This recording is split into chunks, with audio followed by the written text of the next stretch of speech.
Welcome to today's, I have the wrong camera, Speed to Profit Marketing Hangout. I'm going to switch cameras here. I'm looking at the wrong one. Very bad. Let's see. That's the one I meant to be using. I have a couple here and back up. Oh yeah, now I've got the right camera going. Anyway, all right. Well, good morning and good afternoon, depending on where you are. Welcome to today's Speed to Profit Marketing 30-minute Hangout. We're going to talk today about intention. Intention is one of those funny words that a lot of people use, and some people use it differently. But we're going to define it today, and then define why it's important in marketing and in not just the marketing aspect, but the relationship and managing aspect of your business. So, intention is the desired or intended outcome. So, for example, my intention for this hangout today is to do three things. One, to provide an opportunity to discuss this particular topic, which happens to be intention, but to discuss a topic, to create some good value for people that watch it later, to teach principles about how to make marketing more effective, and also to allow others that want to participate either by comments or being in the film strip. So that's my intention today, to create some value, to talk about some good principles that people can use, and to let people have a discussion and comment on this particular topic, which happens to be intention, and I'm stating it ahead of time so that's everybody knows what I'm trying to do. Speed to Profit Marketing, of course, is my own company and my own proprietary system that I have developed for helping businesses to achieve #1 positioning in their particular niche. So I work with startups, I work with ongoing businesses, and I also work with messengers, those that are trying to start a movement to create irresistible #1 positioning in their niche, and to do it through a mixture of free tools, which are online, social media, YouTube, and video, and then also some other strategic investment as required to achieve that #1 positioning, so that they become, the way I like to say it is, the answer instead of just another option for people looking for that particular product or service. So that's what Speed to Profit Marketing is. One other small announcement is 2.5 weeks from now, 2 weeks from coming Monday or 3 weeks from last Monday, my Speed to Profit Marketing Intensive event is being held at the Desert Retreat in Phoenix. We hold that 4 times a year. This is the 3rd one this year. A very small group of people who get together for a very intense hands-on 3-day workshop for creating marketing presence and power online and moving their business ahead in a quantum way. All right, enough for the commercial stuff. Let's move ahead with today's topic. So I had 3 points that I wrote down. The name of today's hangout is Why Intention is Critical. I use the word critical on purpose because I contrast it with something that's nice to have, or something that's a good idea, or something that may help you. Something that's as critical is like essential. You have to have it, and you have to have it correct if you're going to maximize your marketing. Now, you can have it wrong, and having it wrong will, affect your marketing negatively. So let's talk about what intention is. So I defined intention a minute ago as your intended outcome, or the purpose, the internal purpose for which you do something. Now I'm thinking of intention as an internal driver. Okay? If you state intention out loud, which I did just a minute ago for today's hangout, what my intention was, that's good, and it also makes it public, and it makes it available for everybody to understand your intention. Sometimes intention is created out loud and in public. Other times it is your private desire. So let me give you an example. The other day I was making a marketing video, and I put a long post about this on Facebook and use it as the topic for a couple of videos. I was creating a marketing video. When I got done with the marketing video, I asked myself a question, which would be typical of making any marketing piece. I thought, I wonder if this will work. And, work meant, I wonder if it will resonate with the people, my avatar. I wonder if it will cause the desired outcome, people to opt in, or to, want to engage in further conversation, if it will solve a problem, if it will work. And after I got done with that, it was a normal thought. All of a sudden the thought came to me, well, what if I changed the question? What if the question I had was, I wonder if this piece of marketing will serve someone, will solve a problem for them. And I started thinking about the difference, whether it was big or small, between those intentions. And I thought, you know, my most effective service, all of my career, and I've been, as many of you that follow me know, an executive in 2 countries and worked in the energy industry for a long time before I became a business coach. I wondered if my intention, the change of intention, would make a big difference in how I approached and the actual energy that I gave off in creating marketing pieces, both written and video. I determined that it would, and then I wrote a big long post about it and talked about creating marketing with a completely different intention, and then the side benefits that flow from that would be whatever they were. So that's what gave rise to this genesis to this, and I had a number of lively exchanges with people offline about this, and so it seemed like a very apropos topic. So I will state as my premise for the Hangout that intention is critical, both for you to have it, for you to know what your intention is, your true intention. And then I'm also going to talk later about how you can use that to your advantage. So my determination, and as soon as I get done with this little piece, I'm going to ask for any thoughts that you guys might have on intention and how important it is. But my determination after that little rumination that I did for myself was that creating marketing specifically and explicitly with the intention of solving a problem for my avatar was more powerful and would be more effective than creating marketing with the intention of having it work as marketing. Now, obviously, I have a business, and so do you, and you want it to work in terms of drawing in the right people and speaking to the right avatar and that sort of thing. But if my intention from the outset, from every word and every design, was to solve a problem, as well as, you know, the after effect or side effect of having it work, that would be a more powerful place for me to create marketing from. And I've done a number of videos since then and changed that factor in my delivery and in my thought process in creating both the language and the delivery, and I found it to be more liberating and more fulfilling personally, and also when I look at it later it feels more resonant and powerful. So that's been my own experience, and so I came to the conclusion after that that intention and being connected with it is critical in creating your marketing. So we've got 4 pieces on here. I think Manny's probably at work. Everybody's got their avatar up, which is great. Does anyone have any comments or thoughts you'd like to throw into the mix at this point in the discussion? Please unmute yourself and feel free. It sounds real good, Kellen. It's basically in business that you want to have that intention that gives you a direction, and that direction is sensed and felt by your audience and by your market. And so with that intention, they end up picking up on it, and that helps your marketing. It makes a lot of sense. Okay, that's a good summary. One of the interesting things about that, Mark, is a lot of people, in fact, as I work with clients, both in my previous career and now, if I ask them what the intention is of your marketing, they'll say things like, make a lot of money, or they'll say things like, get a lot of clients. And there's nothing wrong with that desire. When you're in business, you're obviously in business to do something.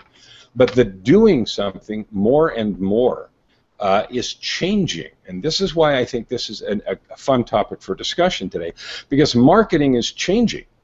You know, how we do it, what resonates, what matters to people as we go through this overload period of, you know, being buried in garbage and pop-ups and banners and everything else. We have banner blindness. We don't want to be interrupted. You know, all of that sort of thing. If the intention is just to make sales or to create a need for a product, I think what you said is absolutely true. It will show through in either the presentation or the language of the marketing, and in the worst case, of course, it turns into what I call commission breath, which is buy my stuff, buy my stuff, buy my stuff, right? But even much more subtly than that, I think the point you made is valid. So thank you for that. Do you have a follow-up comment, or anyone else have more to say about that?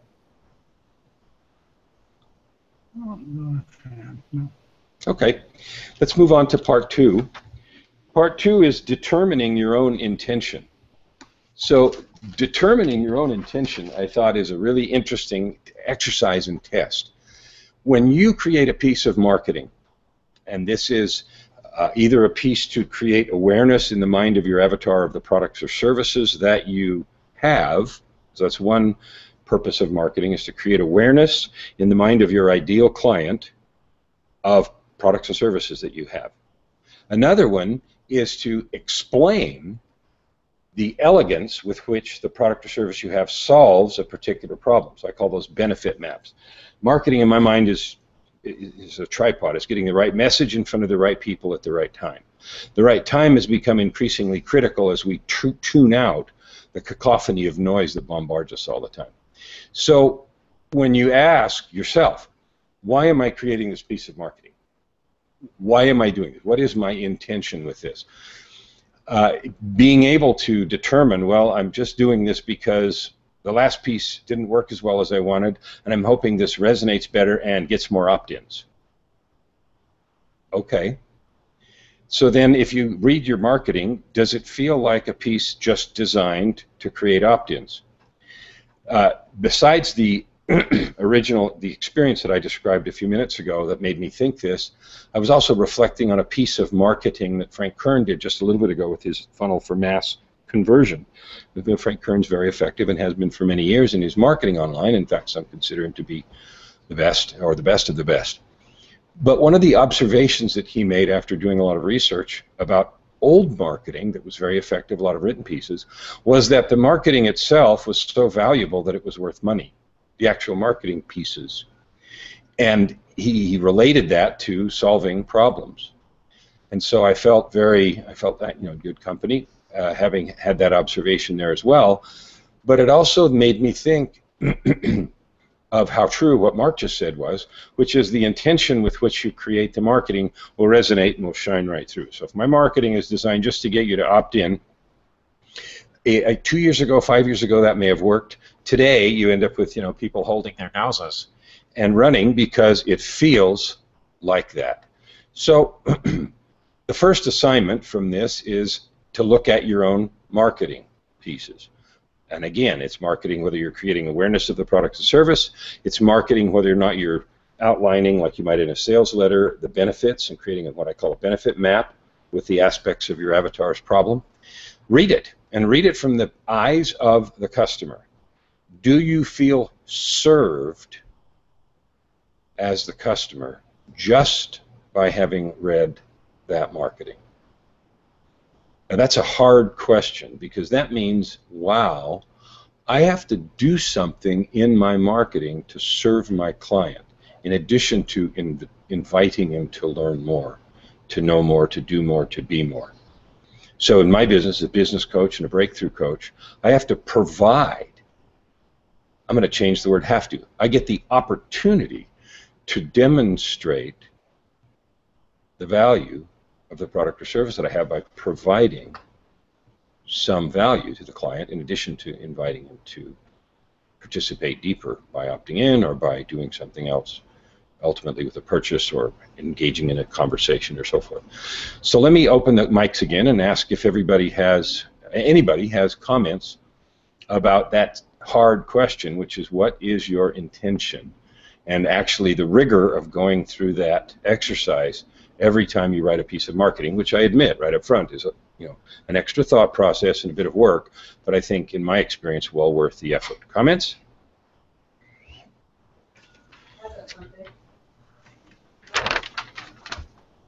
Kellen? Yeah, go ahead. Do you want to mute yourself? I have muted myself. Joy's here in the room with me, so I'm muting my mic. Okay. Can you hear me okay, Kellen? Yeah. I guess one of the things too, though, because I have my hands in a few different businesses. Speed to profit marketing, working on hey, Christopher, a skincare line, and also my own business with antiques on eBay, and also creating a coaching program. But the thing is, though, I guess when I look at marketing or when I look at creating something, of course everybody wants everybody to click on their stuff because we all have such poignant and wonderful things to say that we're going to impart to the world. But the bigger thing is, though, I look at stuff that's like, would I actually click on that? Like, what does that headline do for me? And I don't want to write something that's partly true or that doesn't quite convey the meaning of the message that I want to convey. So, you know, we talk about authenticity, not just in marketing, but authenticity in your life, being real, being raw, being relevant, being true to yourself, all those kinds of things that we've heard about for years, but putting it into practice in marketing, because it's not like the old days, you know, the Mad Men TV show where you can get away with slick this and it's all about logos and that. It's not. It's about, you know, you're buying the person, you're buying their personal story and their struggles, and you know you want to feel good when you know, purchase a widget or you purchase a coaching package. You know that you really have it's you know, the slick stuff just doesn't fly anymore. So it really is about the personal relationships that you form with someone. You know, even so far as, you know, maybe a company's involved in some sort of social program or some sort of charity, and you think, you know what, that's awesome. So, for example, Shoppers Drug Mart here in Canada, one of the largest drugstores in Canada, Shoppers Drug Mart. So one day, you know, in Canada, it's not like that in the U.S. where you get bags galore, you know, the shopping bags. In Canada, you pretty much every place you have to buy a bag or bring your own recycled bag. So, you know, I didn't have a bag that day. So they said, well, would you like to, you know, 10 cents, you get a bag. I thought, oh, okay, 10 cents, I'll get a bag, I'll take two. And the guy said, oh, by the way, I don't know if you knew this, but we donate the cost of the bag to mental health funding for women. And I thought, wow, that's a great idea. I didn't know that. I'd be thinking, 10 cents for a bag, I've got 1,000 of them in the car. You know, but I thought, okay, you know what, like, why don't they promote that? I think that's really cool. I mean, to me, it's like, okay, it's only 10 cents, but, you know, I mean, a lot of people buy bags. So that type of social conscience, that sort of social behind their marketing, I think they're missing the boat on something like that. But, you know, so, you know, it's about the relationship and, you know, how we can further that, or how it will resonate with someone. Anyway, I'm talking too much now. Oh, I'm done.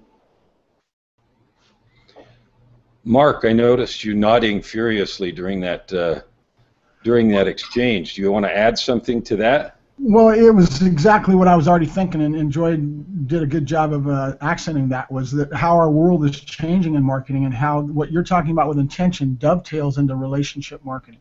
It's all about that. It's how you put out your intention, but in a relationship way that draws in your customer. And honesty and forthright is another thing that she just said was important. Cool. Thank you for the add there. William, I noticed you were nodding too. You want to add a piece or not? I think you guys covered quite a bit of what I was going to say, but you know, it goes back to the common old days of that marketing piece was worth money. And that same marketing piece today still holds that same value if done correctly and going through the proper steps and channels, but then the safety of the long term of the company as also can be at risk if you do it wrong on especially social. So if you jump in, make sure you do it all the way. Okay, good. Thank you. Those are valuable comments, and I want to sort of summarize this with this. Authenticity is a word that's talked about a lot. So it is a buzzword, it is overused, it is trite, it is, you know, whatever, but it still reigns, because if you think about, and I think about who I want to do business with, I want to do business with someone that I feel good about. I want to do business with someone who doesn't make me want to hold my nose because of whatever I heard about them or practices or other things. That I have that feeling. And one of the interesting statistics right now is that the millennials coming out of college, getting jobs, 65% of them will turn down a job if there is a no social media policy at work, one survey said. Another survey said that people now in that demographic would rather have a cause than a job. And so the demographic nature of our experience with each other is changing, and there is a larger consciousness for the relationship, the connection, the integrity, and yes, the authenticity of the relationship and the feeling around that that you have in your experience. So the rankings on Amazon, the number of stars, and the glowing nature of the feedback. It's often the case, and this is fun. You'll go look at somebody's feedback and they'll say, well, there was a problem with the product, and I've done this. Well, there was a problem with the product, but I'm giving them 5 stars anyway because they kissed my feet fixing it. They did everything I wanted, and it was perfect. So what else could I want? And so you get that feeling of relationship, and then when I think about buying something else, again, I go back to them in a heartbeat.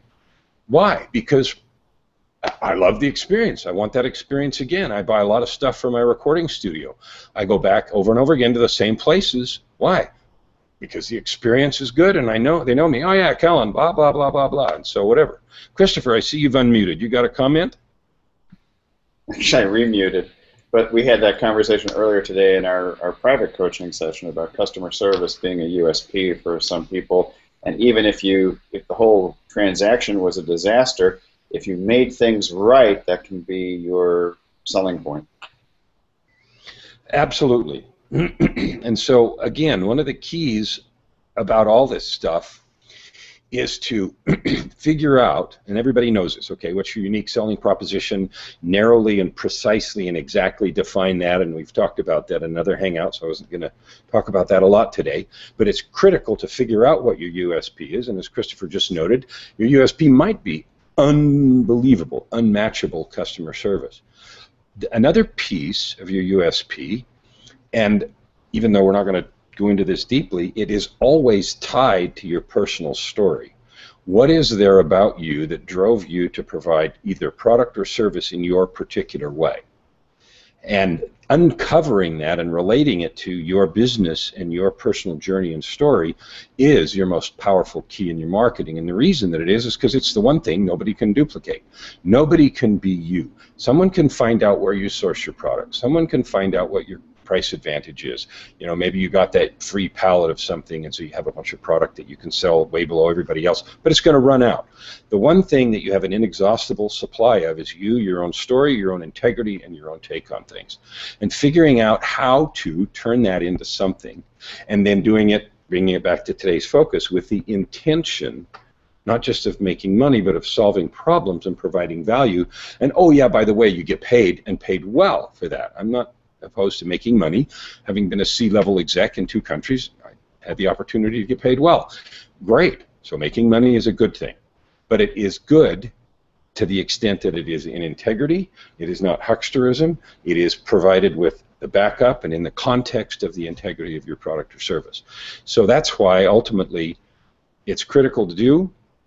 And the second thing is we talked about how to determine your own intention. So I'm going to talk just a little bit more about determining your own intention before we go into part 3. The hard question is to be honest with yourself about your intention, my intention. So I'll just speak with me. If I'm doing really well, it's easy to be expansive. Oh, well, I'm doing this for the good of the universe, and I'm doing this with all these good intentions. If, for example, I'm having a bad day, bad week, bad month, bad year, and things are a struggle, it is easy to contract into the place of, yes, screw all that good stuff. I got to focus on my need for money right now. And my experience has been that kind of contraction is a spiral, a negative spiral, in which you then create more of that commission breath. I see William made a comment about that. But that feeling that you're desperate and that you've just got to have this sale, and that's repulsive. And it has become and is becoming more and more repulsive. There's a couple of obvious reasons for that. One, we're bombarded with so much advertisement, so much of which is aggrandized, puffery. And on top of that, we're in a place where you can reach around the world. I mean, I've got clients all over the place. And so your ability to provide a product or service is global. And if you feel you create an experience for the customer that sucks, for any reason, they've got options. They've got options. And so unless there's something about your story and integrity that is so powerful that keeps them to you, your business obviously is going to be in trouble. So let me open it up for comments one more time, and then we'll get to the last part, which is the last thing I wanted to talk about is how to use all this stuff we just talked about to your advantage. Any other comments before we move to that? Only comment I have is basically what I just caught with what you were just saying was your emotions. How much emotions are important.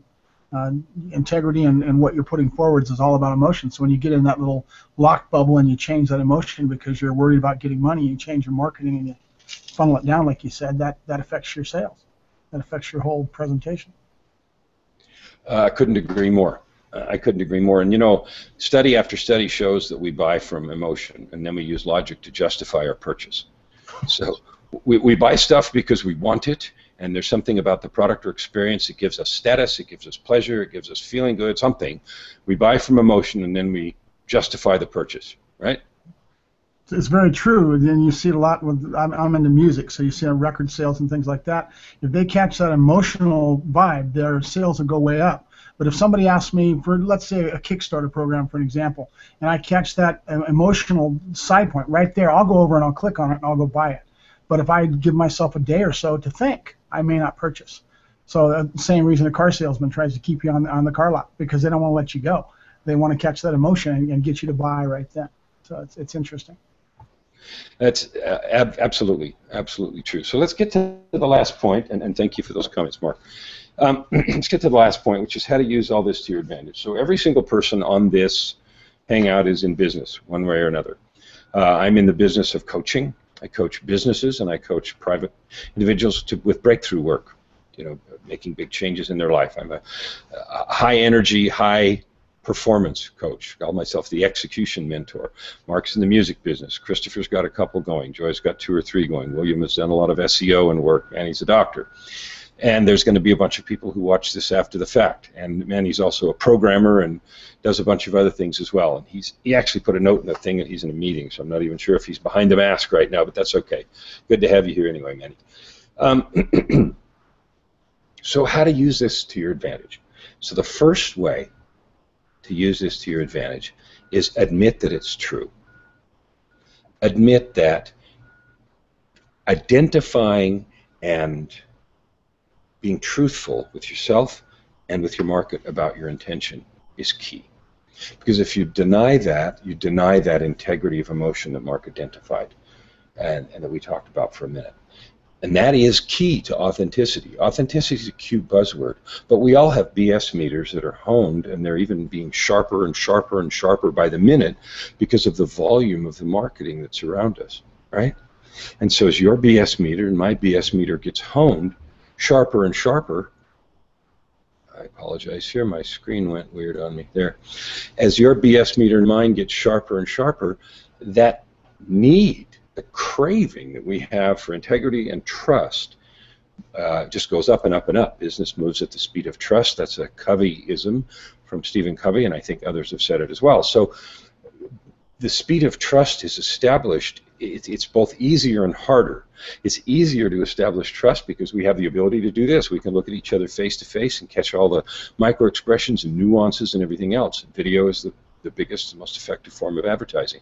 It's also harder because as people's meters get sharper and the noise of the marketing going on around us, you know, goes up and up and up and up, the need for that laser focused and razor sharp authenticity that connects immediately in truth goes up and up and up as well. It's just like the car salesman. You go on a lot, and if the feeling you have with somebody in 5 minutes is if the guy in the seersucker suit with the tie on with the sunglasses, in emotion, you don't want to talk to that salesman. Even if you want a car, you don't want to talk to that guy. You want to talk to the guy that feels like he gives a crap that you get the right one, right? So you then go out of your way to talk to this particular one. We do that in all stores, we do that online, we do that everywhere. Why? Because it's about the experience. So the way to use this to your advantage is, number one, admit that it's true. Number two, take a good inventory, an honest inventory of the marketing that you do. How does it feel from the customer's point of view? So get on the other side of the video if you can, and that's where coaching comes in really valuable, or other unbiased eyes, and say, does it really feel authentic, real? Am I happy from the client perspective that I watch this? Do I feel gratified, edified, and also curious and interested? So that's the second piece. And the third piece then is obviously continue to implement whatever changes are necessary so that every piece of contact that you put out to the market offers some value. Offers some value. That means a little bit more work on your part, but it's also power, because to the extent you offer value and it comes from your unique selling proposition, the place that you own all the marbles because it's uniquely you, then it creates increased value and increased presence in the market, and you become more and more, that's that guy, yeah, or that gal that's got that coolness about them. They're so open, they're authentic, and they really have these kinds of solutions.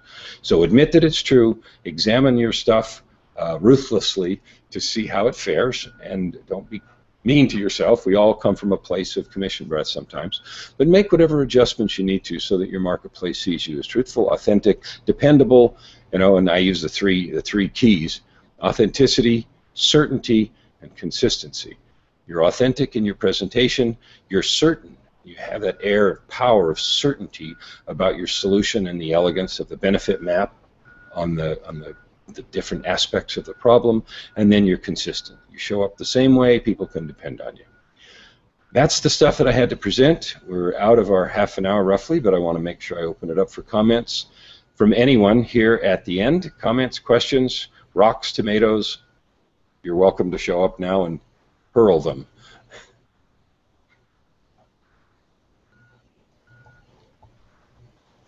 All I've got to say is thank you, Kellen. It's very knowledgeable, and your expertise is very beneficial. Do you have any books or anything that you have out besides just your presentation with Speed to Profit Marketing and some of your other programs that you're putting out? I have written 5 books on meditation. I'm writing one on Speed to Profit Marketing. I'm a long-time practitioner of meditation. So I do have that, but I have, I don't know, couple of hundred videos up, 40 or 50 are in the Speed to Profit Marketing stuff on my YouTube. They were an hour before, the first 20 or 25 at an hour, and the last 15 or 20 have been this half-hour format. Also, on LA Talk Radio, I have a show called Results on a Rampage. Does my video look funny, Mark? No, you look good. You're okay. fine. The reason I'm asking is because my screen's gone dim because my battery's getting low. Hope it doesn't die before we get done. LA Talk Radio, Results on a Rampage. I've been doing that for about a year and a half, so there's some 75 episodes there where I have talked about success and entrepreneurism and the different pieces that are required to get results. A lot of it has to do with authenticity, breakthrough marketing, business approaches. I just had an interview yesterday with a gal who's starting a healing center in Australia that's quite interesting. So latalkradio.com, Results on a Rampage. There's a huge library there that's valuable as well. There's a lot of good reading out there. I just want to pop in real quick and say thank you to my coach. It's been fantastic, helping me get through what I've been doing as far as a professional. Well, thank you. Thank you, William. Thank you all for coming today. I guess we're going to close it out, and I'm going to hit stop the broadcast, and then I'm going to run and grab my battery before I shut down. Thank you, sir.